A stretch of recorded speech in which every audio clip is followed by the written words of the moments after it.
Good morning. I call the Blighted Property Committee meeting to order. Will the Secretary please conduct the roll call? Yes, sir. Mr. Yerkowitz. Here. Mr. Welsh. Present. Mr. Spiker. Here. Mr. Taylor. Mrs. Peterson. Mr. Horton. Mrs. King. Mr. Yulee. Yep. Mr. Chair, Mr. Snippert. Mr. Chair, we have a quorum. Okay. Next is the approval of the minutes from January 14th, 2026. Are there any corrections or amendments? No? I'll make a motion to approve. Okay, motion carries. Minutes are approved. Motion by Rick, second by David. We'll open the floor to public comment. Public comment is limited to matters within jurisdiction of the Blighted Property Review Committee. Don't appear to have any public comment. No comments? Thank you. Public comment is not closed. Next is the Secretary's report. Thank you, Mr. Chair. The Secretary's report for today, the judicial tax sale, the land bank did successfully option 17 properties off that sale, 8 of which were blighted. We're in the process right now of evaluating those and working through that process while we wait to get deeds and all of the next processes and the legal process of that. So that's my report for today. Okay. Thank you, Mr. Secretary. Are there any questions from the committee related to the report? No questions? Okay, is there any old business to come before the committee? I don't have any old business for this meeting. Okay, hearing no business, we'll move to new business. All right, for new business, we've got some properties for declaration of blight. I'll give Aaron just a minute here to get the photos up. The first 2 properties we have are vacant lots that have just been a nuisance. I'll just give Aaron a second.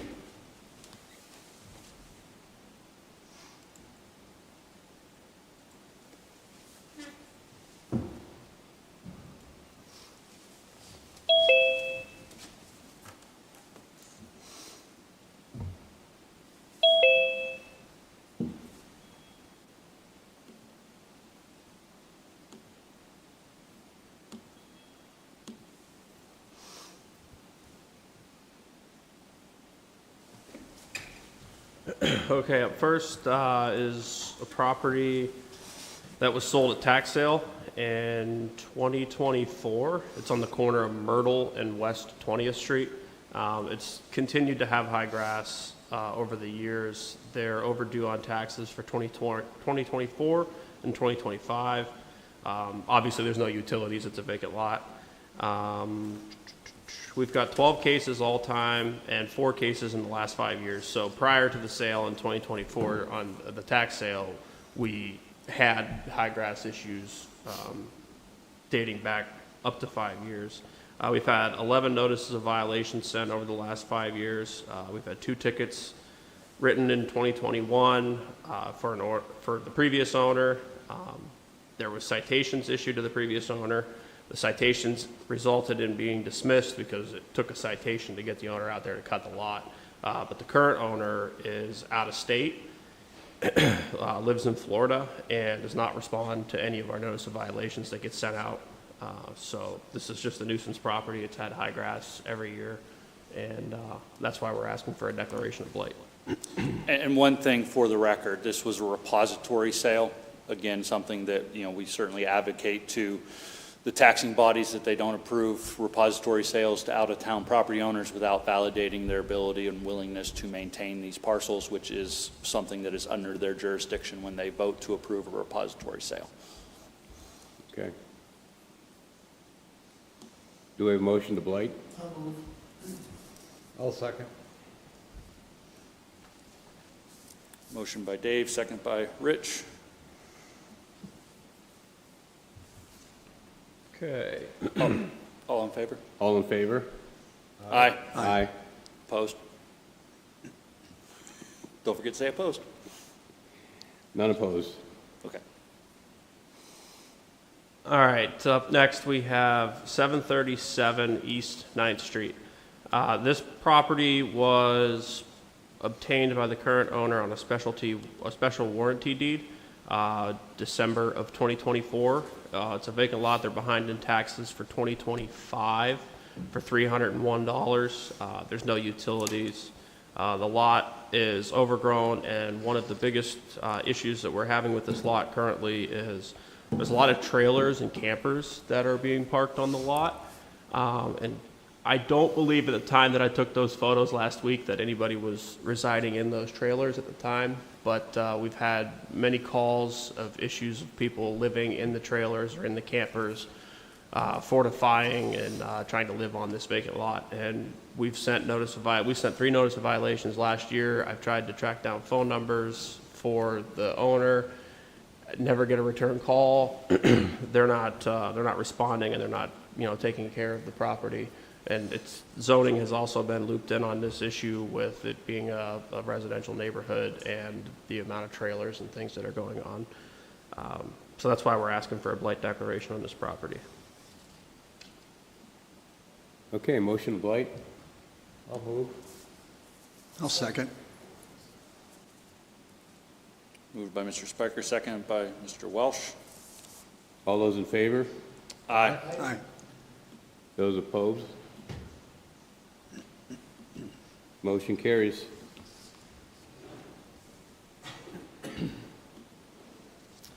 All right, now we have 336 West 20th Street.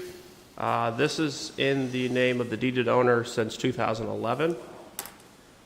They are behind on taxes for 2024 and 2025 for the amount of just over $3,800. There are no active utilities. The water's been shut off since May of 2025, and the water bill is just shy of $8,000. I know you guys have heard me say this before, but when you see a water bill of that number, it's usually an indicator that there's some sort of plumbing deficiency inside, a water line broke. Violations over the years, we've had 3 cases, 4 notice of violations sent. Now, one thing I did want to mention is the owner of this property owns the property to the east of it, and is another property that we declared blighted earlier last year. And that property was a property that we had, EPD requested us. They had an overdose at that property, and it was a pretty bad situation with the property next door. Now, that owner lives in Michigan and was in town. We blighted the initial property to the east. I gave her the benefit of the doubt, tried to let her get some things straightened out, and nothing came of it. And I have had no correspondence with them since that time, and I felt that it was time that we needed to blight the structure next to it as well, both owned by the same owner. So with it being vacant, with no utilities, and extremely overgrown, junk and debris all over the place, we're asking for a blight declaration. So what happened to the property next door? We did declare that blighted. I don't remember what meeting it was. That would have been 334 West 20th. That was a property that we were called to. It was known for junk and debris, known for exterior violations. What's the current status? The current status is it's secured, and to my knowledge, it is vacant. And no work's being done? Correct. Okay. Is the owner local? No, the owner lives in Michigan. Motion to blight, Aaron. I'll second. All those in favor? Aye. Aye. All those opposed? Motion carried. All right, now we have 2106 Raspberry Street. This property is, as far as I could see on the county, it was in the same name since 1959. The property is currently vacant. They're behind on taxes for 24 and 25 for $2,200, roughly. There's no active gas, electric, or water. The water was shut off in October of 2025, and they owe just over $1,500 on their water bill. The exterior violations, there's constantly junk and debris and high grass at this structure. You can see that the soffit and fascia is damaged, and in reviewing the case, the inspector brought it to me, and I happened to look back and remember the property from when I was in property maintenance, and I looked at the photos from 2018 that I took, and the deterioration on that front end soffit and fascia, it actually was starting in 2018 when I notified them of that, and it was never addressed, and now you can see the result after neglecting to correct it. There's 8 notice of violations sent. Tickets have been issued for grass. Little to no response from the owner. So with the property continuing to deteriorate, from the outside, it looks like it's potentially a savable property if we can get somebody to do something with it, and hopefully this blight declaration will encourage either the current owner to remediate the issues or sell it to somebody that will. Okay. Is there a motion to blight? I'll move. Second, Aaron. All those in favor? Aye. Aye. Opposed? Okay, motion carries. Up next, we have another property on West 20th. This property is 1031 West 20th. This structure is occupied, but it is uninhabitable. They're behind in taxes for 23, 24, and 25 for $6,310 and some change. I do believe there is active national fuel because I could see some of the vents functioning. The electric is inactive, and they have not paid their water service since 2023, and they owe $2,700.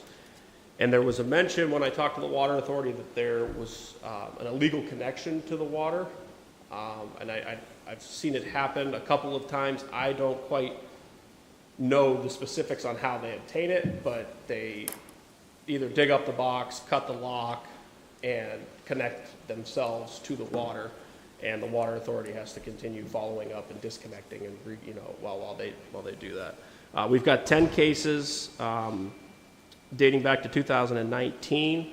11 notice of violations have been sent. They were cited in January. There's no response. Now, I was called to this property by EPD because EPD saw a posting that was the uninhabitable posting on the exterior of the structure. EPD had asked me if the people inside there were allowed to be there, should be removed. They saw a person of interest walking up the driveway, and they believed that he took shelter in the home. I went to the property. I asked the owner to step outside, and the owner came out and talked to me, denied that the person that they were looking for was inside. And I asked the owner, I said, what's going on with the property? I said, you're behind in taxes, are we going to make corrections? And he said that he was being foreclosed on. So he was losing the property. With the situation and, EPD calling me and the people that have been around the property, the years that we've been trying to get things corrected, I figured it was best that we ask for a blight declaration to get ahead of it so that when this property does get into somebody else's hands, we can hopefully make sure that it gets corrected in the right fashion. Any questions on that one? Okay. Is there a motion to blight? So moved. Second, Aaron. All those in favor? Aye. Opposed? All right, motion carries. All right, the last one we have on the list is 1147 East 36th Street. This was transferred on a quitclaim deed. The structure is vacant. They are behind in taxes for 2024 and 2025 for just shy of $2,100. The water was shut off in August. I do not know the status of the national fuel and the electric, but the water was shut off in August of 2025, and they owe $800. We've had continued violations consisting of exterior violations with the structure itself, high grass, and constant junk and debris issues there. There's been multiple violations. My note says over 10 notice of violations in the last year and a half. including high grass exterior, junk and debris. There's been 3 quality of life tickets issued in 2024 with no response to those. There was a citation issued in this last summer, and the owner pled guilty. They have not done anything with the property. The inspector for the area asked that I present this to the committee to see if we can get a blight declaration. Okay, is there a motion to blight? I'll second. I'll second. So motion by Dave, second by Steve. All those in favor? Aye. Aye. Opposed? All right, motion carries. Okay, that's it for presentations for declaration of blight. I don't know if Aaron has any statement of intent to renovate. I have no statement of intent to the board today. I can say that on that note, I've been encouraging some people that I know that are working on structures to come in and complete a statement of intent. We're still working on that process. It's the beginning of the year, we went over how that process was going to work. So there's some people that are working on properties. I'm just working on getting them in here to fill out the paperwork, and so that we can present them here. Okay. All right, is there any correspondence to be entered into the record? I have none. Okay. Is there a motion to adjourn? I'll second. All those in favor? Aye. Aye. Aye. Opposed? Okay, thank you, everyone. Thank you.